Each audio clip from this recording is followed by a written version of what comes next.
Le 22 octobre 2025, Misty Copeland prend sa retraite de l'American Ballet Theatre où elle a dansé pendant près de 25 ans. Donc lorsqu'elle découvre la danse classique en 1995, Misty, elle a seulement 13 ans. Et c'est 20 ans plus tard qu'elle devient la première femme noire à accéder au poste de danseuse étoile dans cette institution réputée et très élitiste qu'est l'American Ballet Theatre. Et ce que je voulais te proposer aujourd'hui, c'était de remonter le courant ensemble pour plonger plus en profondeur dans son parcours et mieux comprendre quels ont été justement les éléments qui l'ont marqué et qui l'ont aidé à s'épanouir au travers de cette discipline artistique. Mais avant d'aller plus loin, let me introduce myself. Moi c'est Apolline, j'ai créé une newsletter qui s'appelle La Piscine sur Substack à la croisée entre la quête identitaire et l'impact socio-environnemental et j'y partage de façon hebdomadaire des décryptages, des ressources, des réflexions qui me font avancer sur ces sujets.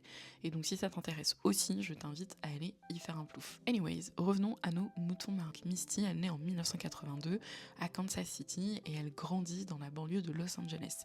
Ce qu'il faut savoir, c'est que c'est la dernière d'une fratrie de 4 enfants et lorsqu'elle parle de son environnement familial et éducatif, elle a tendance à beaucoup évoquer l'instabilité qui régnait, notamment parce que sa famille déménageait très régulièrement. Et en 1995, elle découvre la danse classique qui est une révélation.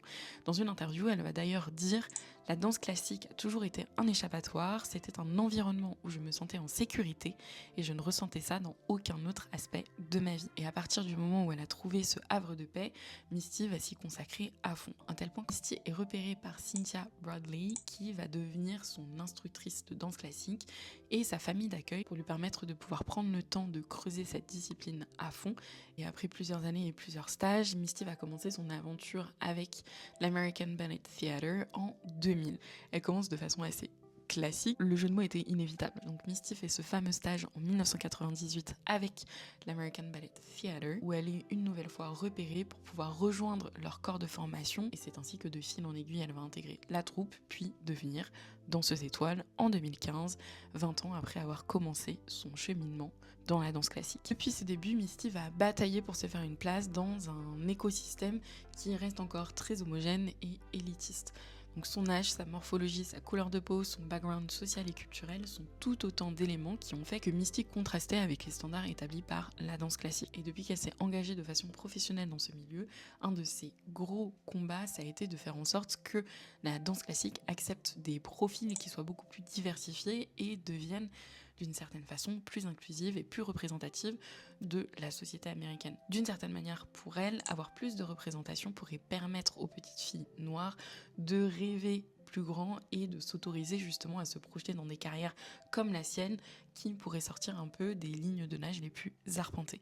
Même si effectivement la représentation ne fait pas tout et qu'il faut ensuite que le système éducatif et social derrière permette à ces ambitions de se réaliser. Bon, petite confession de ma part, si je te parle de Misty aujourd'hui, ce n'est pas uniquement à cause de son parcours et de toutes ces questions de représentation qu'elle peut aborder, mais c'est aussi parce que j'ai rédigé il y a quelques temps une édition de ma newsletter sur la question du talent qu'on met beaucoup en avant lorsqu'on parle des trajectoires professionnelles. Et je trouvais que le parcours de Misty était super intéressant à plusieurs égards quand on pense à cette notion qui est assez galvaudée aujourd'hui.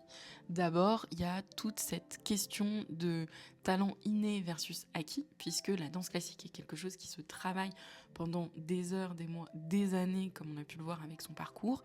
Et ça nous rappelle bien que parfois, toute la question, c'est identifier un domaine dans lequel on a une appétence. Pour moi, il y a aussi toute la question des tâtonnements et des cycles qu'on peut faire avant de trouver cette appétence dont on parlait à l'instant. Parce que Misty a découvert la danse classique sur le tard. On s'entend que 13 ans, ça reste encore assez jeune, mais dans cet écosystème, découvrir la danse à 13 ans et briguer une carrière professionnelle, ça reste assez atypique. Et last but not least, il y a aussi toute la question de l'environnement dans lequel on va pouvoir développer ou non son talent, puisqu'ici, c'est aussi les personnes qui ont fait partie de l'entourage de Misty, comme son enseignante de danse classique qui lui a offert un foyer, des moyens, du temps pour qu'elle puisse justement polir son talent et que peut-être que si elle était restée dans son environnement familial qui était peut-être un peu plus instable, elle n'aurait pas eu ce privilège de pouvoir creuser ce qui la faisait vibrer. C'est quelque chose qui à mon sens est aussi important à garder en tête lorsqu'on parle d'orientation professionnelle d'une manière ou d'une autre, quels que soient nos âges.